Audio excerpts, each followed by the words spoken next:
Hi everyone, welcome to Gyanam. I'm Himlata and I'm here to discuss Himachal Pradesh Allied Pre-Paper of 2017. इस paper में 200 questions of GK रहते हैं जिसमें history, polity, geography, economics, science, current affairs और Himachal GK include रहती है. सो हम 50 question in a video discuss करेंगे एंड विल कंटिन्यू पूरा पेपर डिस्कस करेंगे नेक्स्ट वीडियो में. ठीक है. और इसी तरह से हम 2-3 years के पेपर्स और डिस्कस करेंगे. So stay tune for that and let's get started with first question of this paper. First question is that who edited Vanshavali of Raja of Kullu princely state. So Vanshavali जो कुल्लू के राजा स्टेट, कुल्लू की स्टेट की है, princely state की, that is edited by captain Harcourt. Captain Harcourt who is also called colonel APF Harcourt, जिन्होंने कुल्लू और लाहौल स्पीति की history के ऊपर लिखा है. ठीक है. इनकी एक बुक है called Kullu and Lahaul Spiti, right, जिसमें कि इन्होंने काफ़ी कुल्लू की प्रिंसली स्टेट्स के बारे में बताया है. So just remember, Captain Harcourt has written about the history of Kullu princely state and also Lahaul Spiti.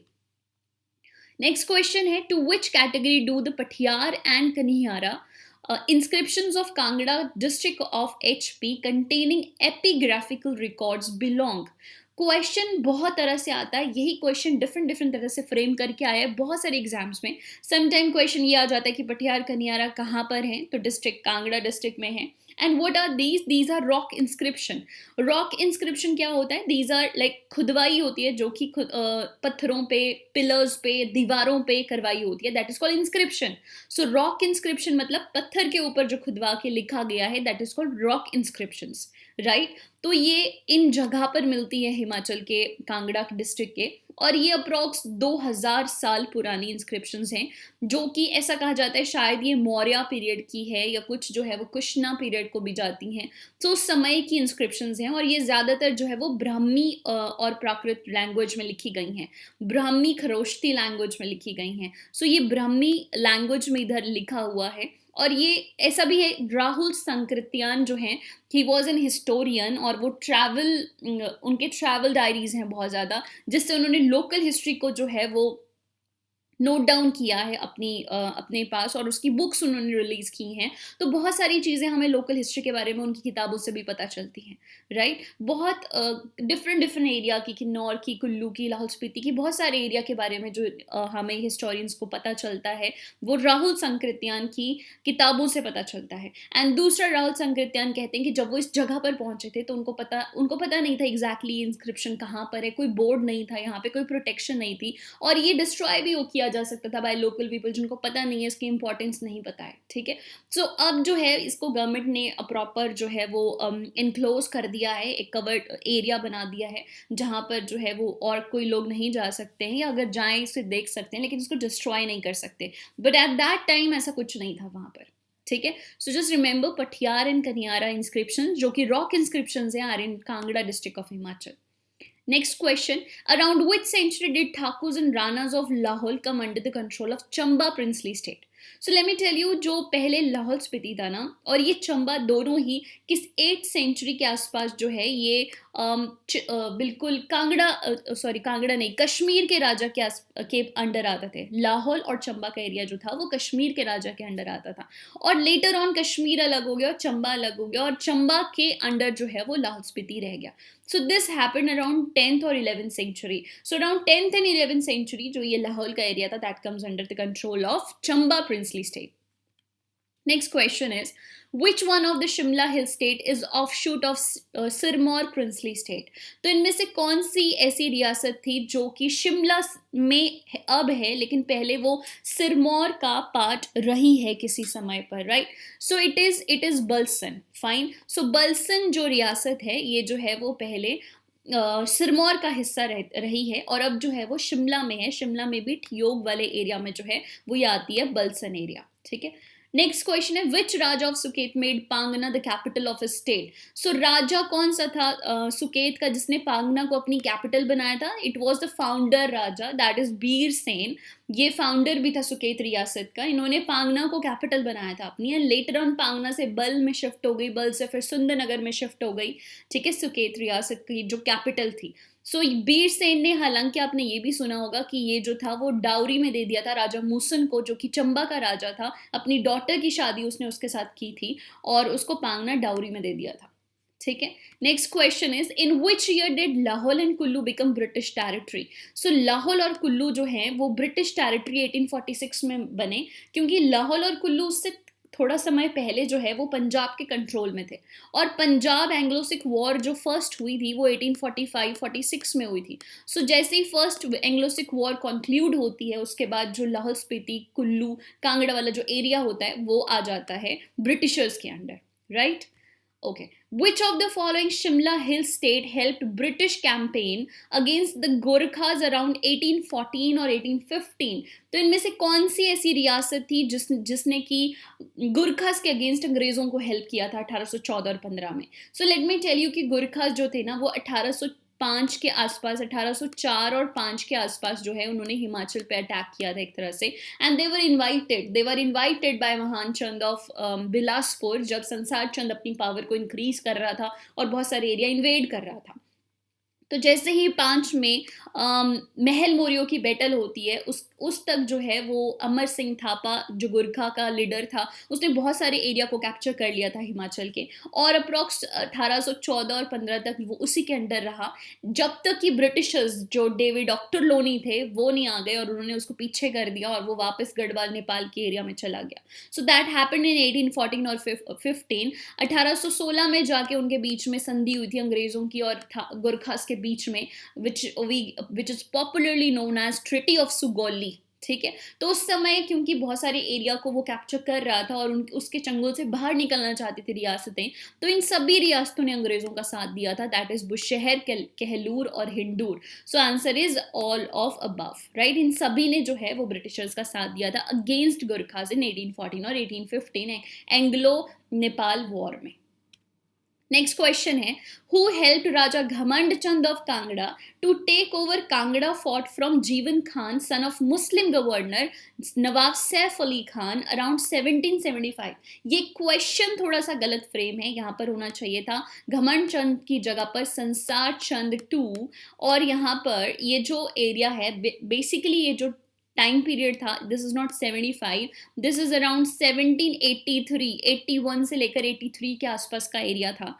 सो ये संसार चंद टू जो था उसको हेल्प की थी जय सिंह कन्हैया ने, क्योंकि उस समय जो एरिया था वो संसार चंद के हाथ से चला गया था और उसने उसको 1783 में हेल्प की थी, और उसके बाद जो है वो संसार चंद का टाइम अच्छा आ गया था, और कब तक? 1805 तक, जब तक कि महल मोरियो की बैटल नहीं हो जाती, ठीक है। So that was the answer, जय सिंह कन्हैया ने हेल्प की थी। किसे हेल्प की थी? संसार चंद टू को हेल्प की थी।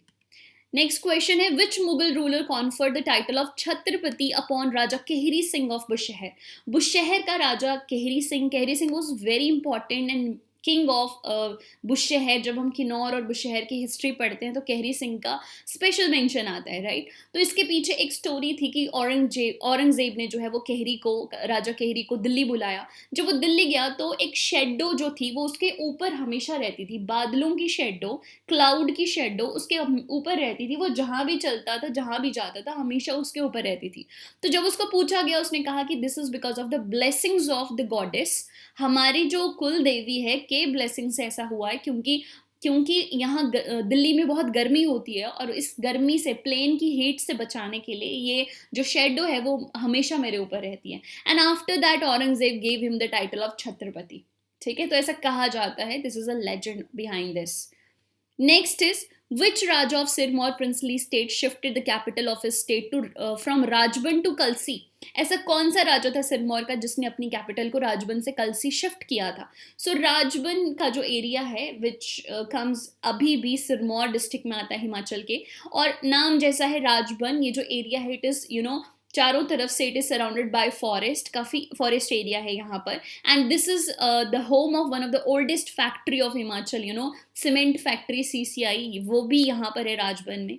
तो उदित प्रकाश जो था उसने राजबन से कैपिटल जो है वो कलसी शिफ्ट कर दी थी. अब ये कलसी का जो एरिया है ना, दैट इज लाइक देहरादून वाला एरिया, जो कि अभी गढ़वाल में चला गया है, यानी उत्तराखंड में चला गया है. लेकिन ये राजबन का जो एरिया है, it is still in Himachal. Okay, so Udit Prakash shifted the capital from Rajban to Kalsi. Next question.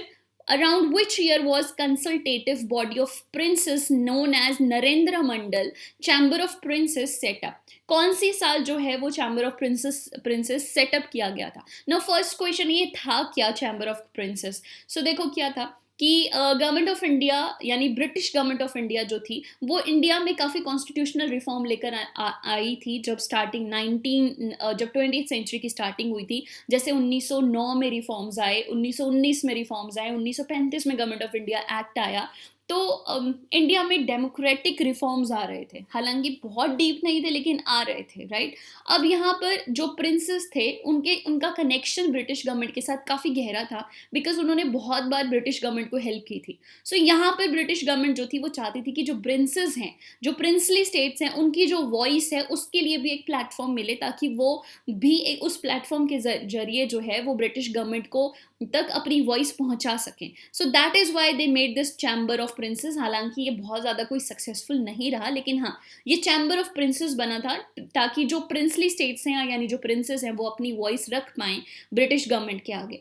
तो ये जो चैम्बर ऑफ प्रिंसेस जिसको कि नरेंद्र मंडल बोला जाता था, this was made in 1920 basically, और इनकी जो फर्स्ट मीटिंग हुई थी वो 21 में हुई थी. ठीक है, 1921 में इनकी फर्स्ट मीटिंग हुई थी. क्लियर. तो उस समय जो ब्रिटिश एम्परर थे दैट वाज एम्परर जॉर्ज 5 थे. ठीक है, चलिए. सो चैम्बर ऑफ प्रिंसेस और नरेंद्र मंडल जो था वो बनाया गया था 1921 में. और ये भी याद रखना, ये 1919 के जो रिफॉर्म थे, काउंसिल एक्ट थे, मोन्टैग्यू चैंक्स फॉर रिफॉर्म, उनके हिसाब से जो था वो ये बना था. ऑन दैट बेसिस ये बना था चैम्बर ऑफ प्रिंसेस या नरेंद्र मंडल. Next question. Which Raja of Kangra princely state was presumed dead and his funeral rites were performed even though he was alive? ऐसा कौन सा राजा था कांगड़ा का जो कि जिंदा था लेकिन उसके फ्यूनरल राइट्स, उसकी बरसी, उसकी क्रिया मना दी गई, और उसके बाद जो है वो वापस पहुंचा और देखता है तो ये था राजा हरिचंद वन. ये शिकार करने गया था और वहाँ पर जो है ये खाई में गिर गया, और 21 दिन बाद किसी राहगीर ने इसको बचाया. जब ये वापस राजमहल पहुंचा तो देखता है इसका भाई जो है वो राजा बन चुका है, इसकी वाइफ जो है वो सती हो चुकी है. तो ये वापस वहाँ नहीं जाता और वहाँ से चला जाता है एक नई जगह पर और स्थापना करता है गुलेर की. सो गुलेर रियासत की स्थापना हरिचंद करता है. ठीक है, कब करता है? 1415 में, 1415 के आसपास जो है वो गुलेर रियासत की स्थापना हुई थी by this king Harichand one. Clear. Okay, next is to which ancient sage do the Odambaras trace their origin? So ये Odambaras क्या हैं? These are the people, और ये जो लोग हैं ओदम्बराज, ये नूरपुर, पठानकोट, ये वाले एरिया के लोग हैं और इनको ओदम्बराज बोला जाता था. फॉर व्हाट रीजंस में भी यहाँ पे ओदम्बरा ट्री बहुत पाए जाते हैं, इसलिए इनको ओदम्बर्स बोला जाता था. और इनका जो ओरिजिन है ना, ये जाता है टू विश्वामित्रा. विश्वामित्रा भी आपको अगर पता होगा स्टोरी, तो विश्वामित्रा भी एक राजा थे, से ऋषि बने थे, राजा से ऋषि बने थे. ठीक है, और ओदम्बराज जो हैं इनका जो ओरिजिन जाता है वो विश्वामित्रा ऋषि की तरफ जाता है, के पास जाता है. ठीक है, सो ओदम्बराज जो है इनका मेंशन बहुत सारे पुराणों में है.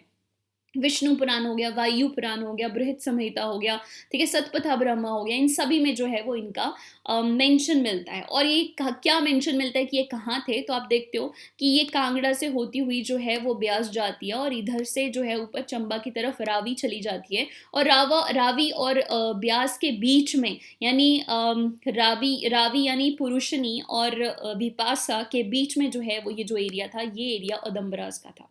ठीक है, all right. Next is, what are Khampas? Khampa people called in Chamba region of HP. So Khampa लोगों को चंबा region में क्या बोला जाता है? Now first question is Khampas होते कौन है? So these are the people जो कि तिब्बत से हिमाचल आए और यहाँ पर आकर उन्होंने ट्रेड किया, ठीक है, ट्रेडर्स हैं, नोमैड ट्रेडर्स हैं, एक जगह से दूसरी जगह चीज़ें बेचने के लिए, जैसे हींग हो गया, कलरफुल स्टोन्स हो गए, ये चीज़ें बेचने के लिए। सो इनको चंबा के रीजन में क्या बोला जाता है, थवा खाम्पास। सो खाम्पास कौन है, these are the Tibetan people जो कि ट्रेड करने के लिए हिमाचल आए थे, और इनको क्या कहा जाता है, थवा खाम्पास, चंबा रीजन में। Next is in the arrangement evolved by the English after Anglo-Gurkha War, which Thakurais were conferred on Bushshahar state. So ये कौन सी ठकुराई थी that those were conferred on Bushshahar state? These were Khaneti and देलत. याद रखना, ये बड़ी बार question आया है paper में, Khaneti and देलत. Next is, what term is used in the Upper Kinnaur region for narration which is whispered in the ears of dead body by the lama? So lama जो है वो dead body के कान में कुछ whisper करते हैं, इसको क्या कहा जाता है, इसको कहा जाता है फोआ, ठीक है, in the region of Kinnaur, ठीक है। लामा जो है वो डेड पर्सन के कान में कुछ विस्पर करते हैं, दैट इज कॉल्ड फोआ। ऐसे बहुत सारे रिचुअल बहुत जगह पर हैं, बट मोस्टली हिमाचल में जो ट्राइबल रिचुअल्स हैं वो काफ़ी ज़्यादा हैं, और अभी तो देखो बहुत सारे तो कम हो चुके हैं, लेकिन फिर भी ट्राइबल रिचुअल्स अभी भी जिंदा हैं हिमाचल के बहुत सारे एरिया में। Next is, who is the author of Kinnar Pradesh? So Kinnar Pradesh का ऑथर कौन है? Author is Rahul Sankrityayan. इनके बारे में मैंने अभी आपको बताया था that he is the father of Indian travelogue, no, जिसने ट्रैवल किया और ट्रैवल करके जो है वो हिस्ट्री को कलेक्ट किया इंडिया में, इनको कहा जाता है फादर ऑफ इंडियन ट्रैवलॉग, या महापंडित भी बोला जाता है इन्हें। देखो हिमाचल की हिस्ट्री के बारे में कितना लिखा है राहुल संकृत्यान ने, हालांकि he was born in UP, he was basically from Azamgarh UP, ठीक है, याद रखना, फादर ऑफ इंडियन ट्रैवलॉग। आगे देखते हैं, which lake is the source of Parvati river? तो कौन सी लेक है जो पार्वती रिवर का सोर्स है? सो बेसिकली अगर हम ब्यास देखें तो ब्यास कुंड से निकल कर आती है, कुल्लू मनाली से होती हुई आगे, और इस तरफ से जो है वो पार्वती आती है, और यहाँ ये दोनों मिल जाती हैं, पार्वती जो है वो ब्यास से मिल जाती है, और पार्वती का जो सोर्स है जहाँ से वो निकलती है that is Mantalai. So source of Parvati river is Mantalai lake, fine. Next is, What is the total area of Himachal Pradesh? ये क्वेश्चन, ऐसे क्वेश्चन पेपर में छोड़ने वाले नहीं होते, हालांकि यहाँ पे तो बहुत ही इजी था ये फाइंड करना, क्योंकि 55,000 तो सभी को पता होता है, लेकिन आपको वर्ड टू वर्ड पता होना चाहिए। ऐसे क्वेश्चन, इस तरह से क्वेश्चन पूछ लिए जाते हैं हिमाचल में। सो it is 55,673 square kilometre is the area, total area of Himachal. Next is, approximately what percent of total area of Himachal fall in Lahaul Spiti district? So Lahaul Spiti का जो एरिया है ना, it is approx 13,833 kilometre square, जो कि बनता है approx 24.8 के आसपास बनता है। So that means 25% हो गया approx. So 25% of total area of Himachal जो है वो लाहौल स्पीति में आता है। हालांकि ये सबसे बड़ी एरिया वाइज डिस्ट्रिक्ट है, लेकिन अगर हम पॉपुलेशन वाइज देखें तो ये लीस्ट पॉपुलेटेड डिस्ट्रिक्ट है हिमाचल की, right. Next is, at which place does Sutlej river enter Himachal Pradesh? तो सतलुज रिवर जो है वो हिमाचल में एंटर करती है तिब्बत के एरिया से, और या जहां पर ये एंटर करती है that is Shipkila. La means पास, सो शिपकीला की जगह के पास जो है वो हिमाचल में किन्नौर में एंटर करती है river Sutlej, fine. Okay, in which district of Himachal is Kasol hot water spring?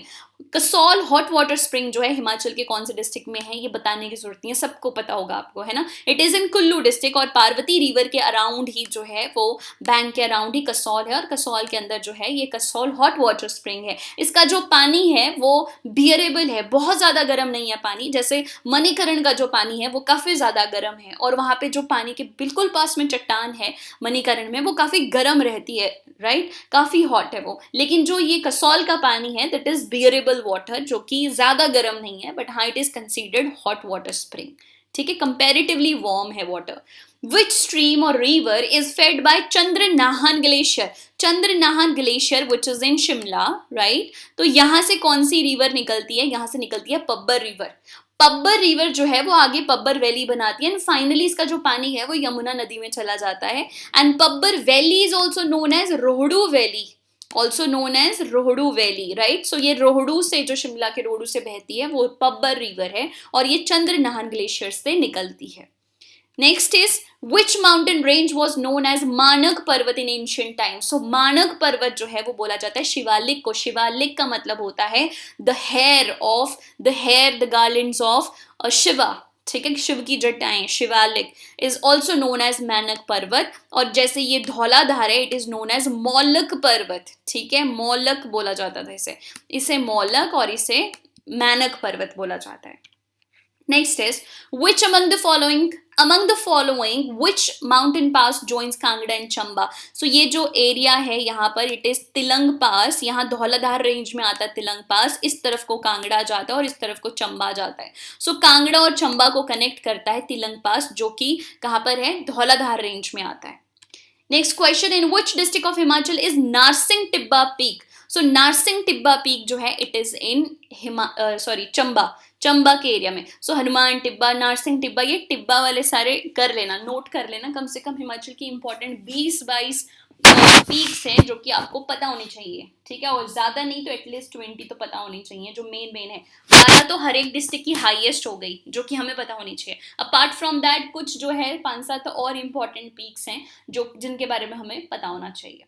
Next is near which town of Mandi of Himachal is Nabai Devi Temple? So Nabai Devi Temple जो है it is in सरका घाट. ठीक है, सरका घाट तहसील में पड़ता है, district मंडी के, नभाई देवी temple. Next is according to 2011 census, what is the sex ratio in Himachal Pradesh? Sex ratio of Himachal is 972 according to 2011 census. और 2001 census के हिसाब से देखें तो it is 968. ठीक है, तो इंक्रीज तो हुई है. अब इसका मतलब क्या होता है, sex ratio is 972 means that there are 972 females per 1000 mails. ठीक है, पर 1000 मेल्स हमारी जो स्टेट है उसमें 972 फीमेल्स हैं. That is the meaning of sex ratio. Okay, next is which was the first Thakurai among the Shimla Hill state to set up responsible government on August 15, 1947? So कौन सी ठकुराई थी जहां पर first responsible government बनी थी? It is in Theog. ध्यान रखना, this is very important question, बहुत सारे पेपर्स में पूछा जाता है. ठियोग वॉज द फर्स्ट ठकुराई जहां पे पहली रिस्पॉन्सिबल गवर्नमेंट बनी थी.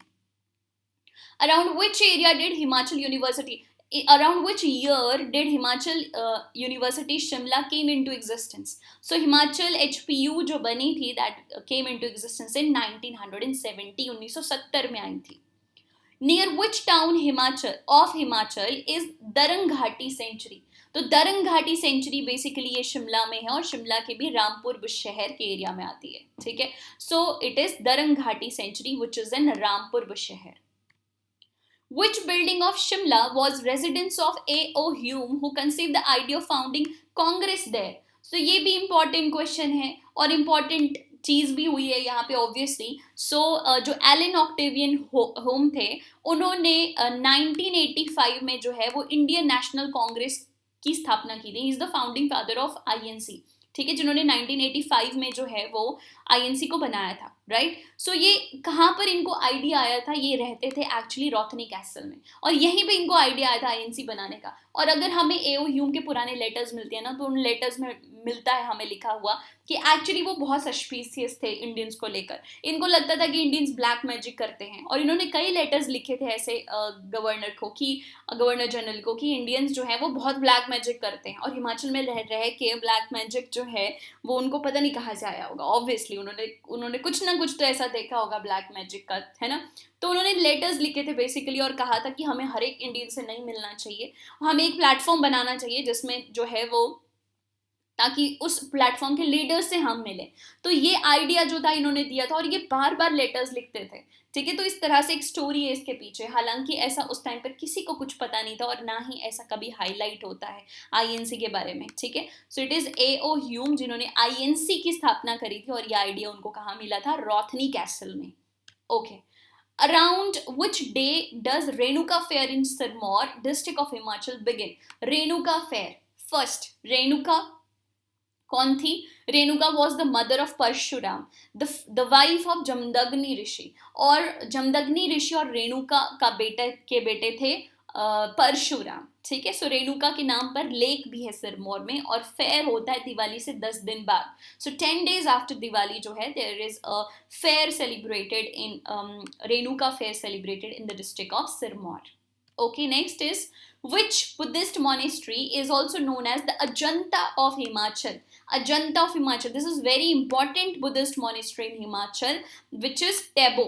ठीक है। सो टेबो मोनेस्ट्री जो है वो 996 में बनी थी, और इसको बनाया था रिंचन जैंगपो ने। ठीक है। रिंचन जैंगपो जो थे, ही वॉज वन स्कॉलर जो कि तिब्बत से आए थे भारत, और इनको येशे ओ नाम के राजा थे जिन्होंने इनको भेजा था यहाँ पर। और इन्होंने एक नहीं, ऐसे बहुत सारी मोनेस्ट्रीज बनाई हैं, लाहौल स्पीति में, लद्दाख में, नेपाल में, और इवन तिब्बत में भी। ठीक है। Rinchen Zangpo, right. So he came to India and he was a scholar, translator थे ये। ठीक है। रिंचन जैंगपो के बारे में हम काफी डिटेल में पढ़ते हैं जब हम स्पीति के बारे में स्पेसिफिकली पढ़ते हैं, लाहौल स्पीति के बारे में। So this is Tabo monastery, one of the world heritage site. And Dalai Lama, the 14th Dalai Lama also says that जब वो retire होना चाहते हैं in the end, so he wants to retire to this monastery. This is one of the oldest in the world, you know, सारी monasteries में से one of the oldest monastery है world की. So this is important point, right? Important जगह है. Next is, which program of Himachal government was renamed as विकास में जन सहयोग? ऐसा कौन सा प्रोग्राम था हिमाचल गवर्नमेंट का जिसको रीनेम किया था इनटू विकास में जन सहयोग? तो ये था गांव भी अपना, काम भी अपना। और ये जो आया था प्रोग्राम, ये आया था 1991 और 1992 के आसपास। ठीक है। और इसका पहले नाम था गांव भी अपना, विकास भी अपना। बाद में 1994 में जो है वो इसका नाम चेंज करके रख दिया विकास में जन सहयोग। ठीक है। एक्चुअल में ये विकास में जन सहयोग था क्या? तो इसमें क्या था, गवर्नमेंट ने जो है वो लोगों को कहा था कि ताकि लोग जो है वो पार्टिसिपेट करें डिसेंट्रलाइजेशन में, काम करने में, लोकल लोकल एरिया को डेवलप करने में। तो गवर्नमेंट ऑफ इंडिया ने कहा कि कोई भी इनिशिएटिव आता है अगर, तो उसको हम 70-30 की रेशो में करेंगे, यानी 70% जो है वो गवर्नमेंट देगी और 30% जो है वो लोग देंगे। और गवर्नमेंट ने इस 70% की एक सीमा रखी हुई थी, दैट वाज 70,000 से ज़्यादा नहीं मिलेगा। लेकिन बाद में इस 70,000 की सीमा, मतलब ये 70 रेशो जो था, इसको 75 कर दिया गवर्नमेंट ने, और इस 30 को जो है वो 25 कर दिया था। ठीक है। बाद में ये क्या बन गई, 75:25 कर दी, और ये 70,000 को बढ़ाकर 1 लाख कर दिया। तो गवर्नमेंट की तरफ से 1 लाख का सहयोग मिलता था, बाकी 25% का सहयोग जो था वो लोगों की तरफ से आएगा, जिसको कि बाद में 1 लाख से भी बढ़ाकर 3 लाख कर दिया था 1997 में। तो this was just an idea to tell you कि ये डिसेंट्रलाइजेशन प्लानिंग का प्रोग्राम था, जिसका पहले नाम था गांव भी अपना, काम भी अपना, और 1994 में फिर इसका नाम कर दिया विकास में जन सहयोग। ठीक है। तो ऑब्वियसली जन सहयोग होता था, जनता आती थी और सहयोग करती थी विकास में। ठीक है। Next, with which princely court was निक्का पेंटर एसोसिएटेड? यस। सो ये ना चंबा स्कूल ऑफ पेंटिंग से था। Painter Nikka painter was a famous painter of Chamba school of painting. और ये जो चंबा स्कूल ऑफ पेंटिंग था ना, this flourish during the king of Raja Raj Singh. Raja Raj Singh के टाइम पीरियड पर ये स्कूल ऑफ पेंटिंग जो था वो काफ़ी फ्लरिश हुआ। और साथ में ये भी याद रखना कि राज सिंह के जो कंटेम्प्रेरी राजा थे ना, वो थे संसार चंद। सो कांगड़ा में संसार चंद के टाइम पर भी कांगड़ा स्कूल ऑफ पेंटिंग काफ़ी फ्लरिश हुआ है, Guler school of painting flourish हुआ है, और राजा राज सिंह के टाइम पर जो है वो ये दोनों कंटेम्प्रेरी थे। और उसी समय पर चंबा स्कूल ऑफ पेंटिंग भी फ्लरिश हुआ। और किसके अंडर, मतलब कौन था वहाँ पे जो मेन पेंटर, दैट वाज निक्का painter. Fine. Next is, which of the following temple is built in pagoda style? तो इनमें से ऑब्वियस है, ये तो देख के ही पता चलता है, हिडिंबा जो टेम्पल है वो पगोडा स्टाइल में। पगोडा स्टाइल क्या होता है, जिसमें लेयर्स होती हैं इस तरह से। ठीक है। इस तरह से लेयर्स होती हैं, जैसे यहाँ पर है फर्स्ट स्टोरी, इस तरह से लेयर्स हैं। सो ऐसी लेयर्स को पगोडा स्टाइल ऑफ टेम्पल कहते हैं। और ये हिडिंबा टेम्पल जो कि मनाली में है is one of the pagoda style temple, right. Next is, which dialect is spoken in Rampur Bushahr and Kotgarh area? तो रामपुर बुशहर और कोटगढ़ एरिया में जो है वो कोची डायलॉग बोला जाता है। याद कर लेना, ऐसी चीज़ें ना याद रख लेना। बहुत सारे डायलेक्ट्स हैं जब हम पढ़ते हैं इनके बारे में, तो जैसे लाहौल स्पीति के कई हैं, किन्नौर के कई हैं, 2-4 ही डिस्ट्रिक्ट हैं जिनके डायलेक्ट्स हमें अलग से पढ़ने पड़ते हैं, है ना, थोड़े ज़्यादा इंपॉर्टेंट है। Next is who was the deputy speaker of HP Vidhan Sabha 1952. That means पहले डेप्यूटी स्पीकर की बात हो रही है. So first deputy speaker of Himachal was Krishna Chandra. और अगर अभी की बात करूं मैं, तो अभी current deputy speaker of Himachal is Hansraj. ठीक है, हंसराज जो हैं वो अभी के करंट हैं. सो ये फर्स्ट थे कृष्ण चंद्र, और हंसराज जो थे वो करंट डेप्यूटी स्पीकर हैं. और अगर मैं स्पीकर की बात करूं, तो स्पीकर जो अभी हैं वो हैं विपिन सिंह परमार. ठीक है, विपिन सिंह परमार जो हैं वो हमारे अभी स्पीकर हैं. और जो पहले स्पीकर थे हमारे वो थे श्री जयवंत राम. ठीक है, जयराम मत लिख देना, जयवंत राम. ठीक है, Jaywant Ram was first speaker. Speaker क्या करता है, हाउस के बिजनेस को संभालता है, यानी विधानसभा के बिजनेस को देखेगा, कौन कितना बोलेगा, क्वेश्चन आर कब होगा, इंपॉर्टेंट कौन सी इंपॉर्टेंट डिस्कशन पिक करनी है, वोटिंग करवाना.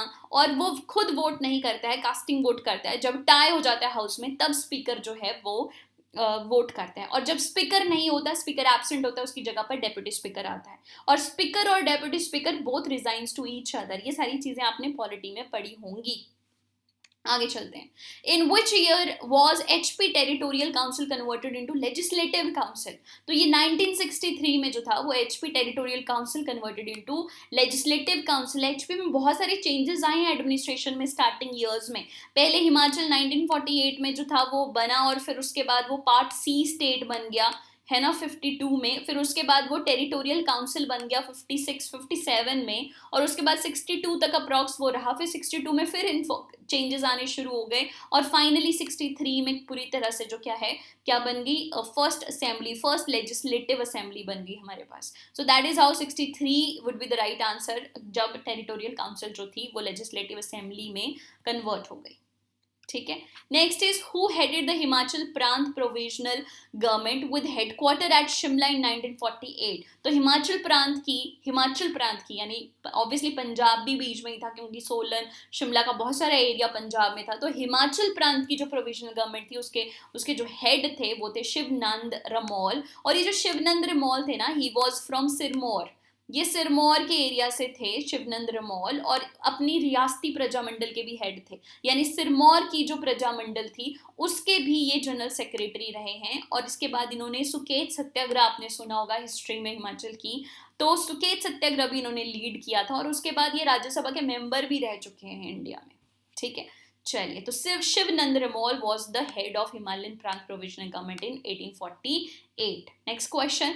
What is the theme of folk song Har of Sirmaur region and Jheda of Bilaspur Mandi and Kangra region?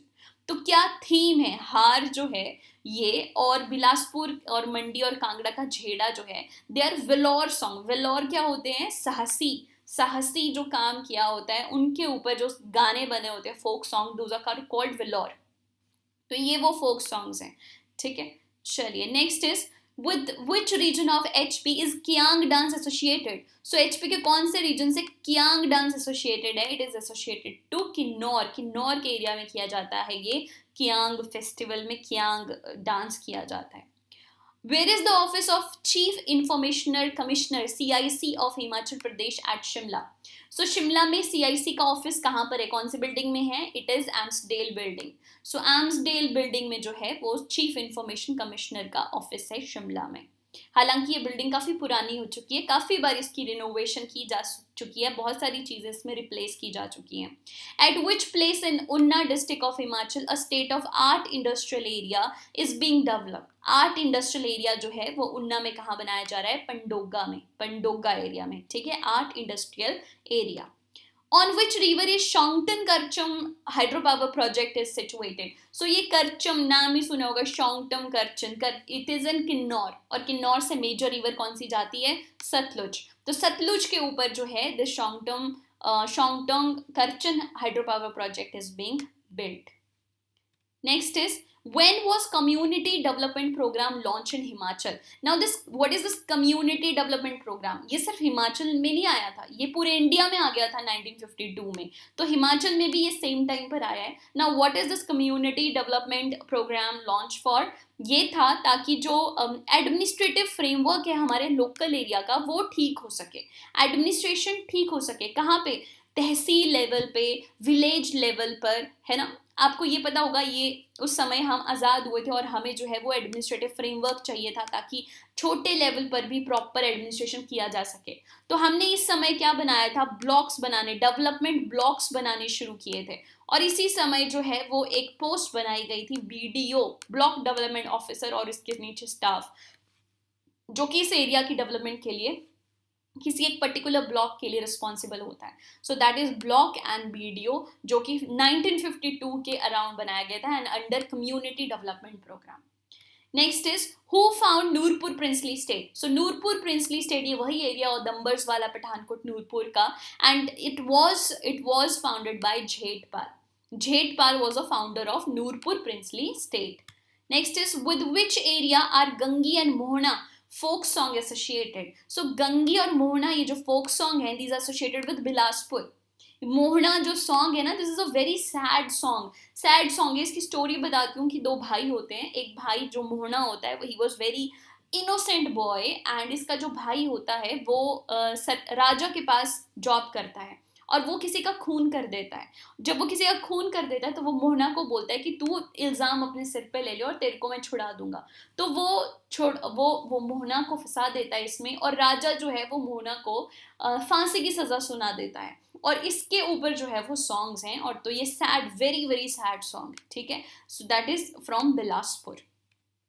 Next is which of the following is famous for trout fish. So Rohru Shimla में जो है वो trout fish काफ़ी होती है, हालांकि हिमाचल में बहुत जगह पर होती है, ठीक है। Next is that is it. So these were the questions, these were the 50 questions from this paper, Allied 2017 pre-paper।